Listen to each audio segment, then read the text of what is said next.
जय माता दी दोस्तों, माता रानी आपकी सारी मुरादें पूरी करें और आप जीवन में खूब सारी तरक्की करें। इसी के साथ आज का जो वीडियो है वो मैं शुरू कर रही हूँ। दोस्तों आज के वीडियो में मैं आपको वट सावित्री व्रत के बारे में बताऊंगी कि कब पड़ रहा है, साथ ही साथ इस व्रत को महिलाएं जब करती हैं तो उनको किस तरीके के वस्त्र जो हैं वो धारण करने चाहिए और क्या नए वस्त्र धारण करना अति आवश्यक है या नहीं है। बहुत ही डिटेल से बात करने वाली हूँ, तो आप लोग वीडियो जो है वो बहुत ध्यान से सुनिए। साथ ही साथ एक बात और बोलना चाहूँगी कि मैंने बहुत सारे वीडियो जो है वो अपने चैनल पे अपलोड करके रखे हैं कि चने का क्या महत्व है, साथ ही साथ पंखा जो है वो क्यों डुलाया जाता है, क्यों हवा जो है वो की जाती है, व्रत क्यों रखा जाता है। मैंने बहुत सारे वीडियो जो है वो अपलोड करके रखे हैं। अगर आपने नहीं देखे हैं तो एक बार चेकआउट जो है वो ज़रूर कीजिए। चलिए अब शुरू करते हैं आज का वीडियो। वट सावित्री व्रत जो है वो सुहागन महिलाओं के लिए बहुत ज़्यादा महत्वपूर्ण व्रत जो है वो माना गया है। अगर इस व्रत को करती हैं तो उनके पति की आयु लंबी होती है। ये जो व्रत है ये सावित्री जी ने रखा था सत्यवान जी के लिए, और सत्यवान जी के लिए जब उन्होंने रखा था तो उन्होंने यमराज से उनके प्राण जो है वो वापस ले लिए थे। तब से ऐसी परंपरा है कि जो भी स्त्रियां अपने पति की लंबी आयु के लिए इस व्रत को करती हैं तो उनके सौभाग्य जो है उसमें वृद्धि होती है, उनके जो पति की आयु है वो लंबी होती है। 2023 में ये जो व्रत है ये 19 मई को रखा जाएगा और ये 19 मई को जो व्रत है वो अमावस्या वाले दिन रखा जाएगा। मैं क्यों बोल रही हूँ, क्योंकि जो यूपी बिहार वगैरह है वहाँ पे ये बरगदाही अमावस के नाम से जाना जाता है और इसको वट पूजा, और जो महाराष्ट्र है, जो मुंबई वगैरह है वहाँ पे इसको जो है वो वट पूर्णिमा वाले दिन किया जाता है। 15 दिन का अंतर रहता है। जो लोग यूपी बिहार वगैरह में रहती होंगी वो माताएं बहनें अमावस्या वाले दिन इस व्रत को करती हैं पूरी विधि विधान से, और जो माताएं बहनें महाराष्ट्र में रहती हैं वो माताएं बहनें वट सावित्री का व्रत जो है वो पूर्णिमा वाले दिन करती हैं। तो 2 दिन इस व्रत को किया जाता है। जैसे मैं बात करूं, जो अमावस्या तिथि है वो 19 मई को किया जाएगा। जो यूपी बिहार वाली महिलाएं हैं वो 19 मई को इस व्रत को करेंगी, और जो महाराष्ट्र वाली माताएं बहनें हैं वो 3 जून को इस व्रत को करेंगी। तो 2 दिन ये जो व्रत है वो किया जाता है। आप जहाँ भी जिस भी राज्य में रह रहे हैं या आपके यहाँ जो भी परंपरा है उस हिसाब से आपको कर लेना चाहिए। अगर मैं बात करूं कि वट सावित्री व्रत में किस तरीके के वस्त्र जो हैं वो धारण करने चाहिए, तो देखिए जो वट सावित्री व्रत होता है वो पति की लंबी आयु के लिए होता है। इस दिन जो भी महिलाएं हैं उनको 16 श्रृंगार जो है वो अवश्य रूप से धारण करने चाहिए, क्योंकि ये जो व्रत है वो पति की लंबी आयु के लिए रखा जा रहा है, इसलिए उनको जो 16 श्रृंगार हैं वो जरूर करने चाहिए।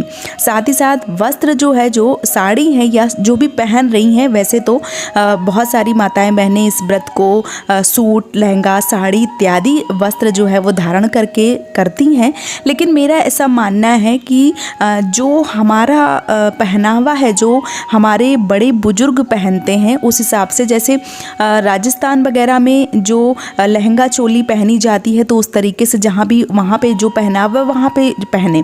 जो यहाँ सूट पहना जाता है वो सूट पहन के करें। अगर जिनके यहाँ साड़ी पहनी जाती है तो वो एक नई रीति रिवाज ना चलाएं। जिनके यहाँ साड़ी पहनी जाती है उनको ये जो व्रत है इस दिन साड़ी जो है वो अवश्य धारण करनी चाहिए, क्योंकि अभी क्या है कि कोई भी व्रत होते हैं तभी हम साड़ी जो है वो धारण करते हैं, बाकी के दिनों में कुछ भी पहन लेते हैं तो चल जाता है। लेकिन खास करके जब हम व्रत रखते हैं, सालों साल इंतज़ार करते हैं और पति की लंबी आयु के लिए व्रत करते हैं, तो साड़ी पहनना एक तो जो हमारा इंडियन कल्चर है उसमें भी सुंदरता जो है वो साड़ी से ही आती है। और अगर आप पहनना चाहते हैं तो जो भी कपड़े पहन रहे हैं आप देख लीजिए, लेकिन मैं बोलना चाहूँगी कि साड़ी पहनेंगे तो ज़्यादा उत्तम रहेगा। साड़ी अगर आप पहन रहे हैं तो कोई भी धुली साफ़ सुथरी साड़ी पहन लीजिए, भले वो पुरानी साड़ी हो या नई साड़ी हो, फ़र्क नहीं पड़ता है। ऐसा नहीं है कि आपको नई साड़ी ही पहनना है। हाँ, एक बात और बोलना चाहूँगी, बहुत सारी माताएं बहनें हैं जैसे वट सावित्री हो गया, करवा चौथ हो गया, तीजा हो गया, ऐसे में नई साड़ियाँ जो है वो खरीदती हैं। कहीं ना कहीं उनको ये भी लगता है कि इसी व्रत के बहाने उनको नई साड़ी मिल जाएगी तो वो पहन सकती हैं। ऐसा नहीं है कि नहीं पहन सकती, वो पहन भी सकती हैं, लेकिन जिनका बजट नहीं है, जो लोग नहीं अफोर्ड कर सकते हैं, नहीं खरीद सकते हैं, ऐसे लोगों के पास जो भी साड़ी है उसको साफ़ सुथरा करके उनको धारण कर कर लेनी चाहिए। अगर हो सके तो इस दिन पीली या लाल या नारंगी, गुलाबी, मतलब चटक कलर की जो लाल पीली साड़ियाँ हैं इस तरीके की पहनना बहुत ज़्यादा शुभ माना जाता है। इस दिन ब्लैक कलर की साड़ी जैसे काली या नीली साड़ी है, डार्क कलर की, इस तरीके की कॉफ़ी कलर की साड़ी, इस तरीके की साड़ी जो है वो धारण नहीं करनी चाहिए।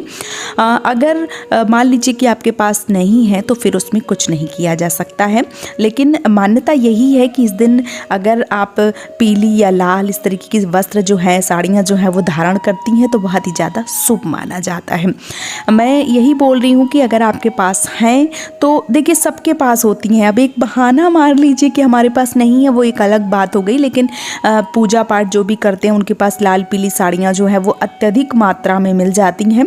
तो मैं ये नहीं कह रही हूँ कि आपको नई साड़ी पहननी है, जो भी साड़ी पहने साफ स्वच्छ हो, कोई भी जूठी साड़ी जो है वो ना पहने। अब बहुत सारी माताओं के मन में ये प्रश्न आएगा कि जूठी साड़ी का क्या मतलब, उसके लिए मैंने वीडियो जो है वो अलग से बना रखी है, फिर भी मैं मोटा मोटा आपको बता दे रही हूँ कि जो साड़ी पीरियड्स के दौरान आपने पहनी है उस साड़ी को आपको धारण नहीं करना चाहिए। जिन माताओं बहनों की अभी शादी हुई है, नई नई शादी हुई है, उनको जो है वो शादी का लहंगा जो है वो पहनना चाहिए, तो बहुत ज़्यादा शुभ माना जाता है। साड़ी या लहंगा जो है वो पहनते हैं तो बहुत ज़्यादा शुभ माना जाता है। तो अगर आपके पास है, ये सौभाग्य आपको मिला है तो आप ज़रूर पहनिए और पूरी विधिवत पूरे नियम से इस व्रत को कीजिए, इस पूजा को कीजिए और अपने पति की आयु जो है वो लंबी कर लीजिए। तो उम्मीद करती हूँ कि आज का वीडियो आपको पसंद आया होगा।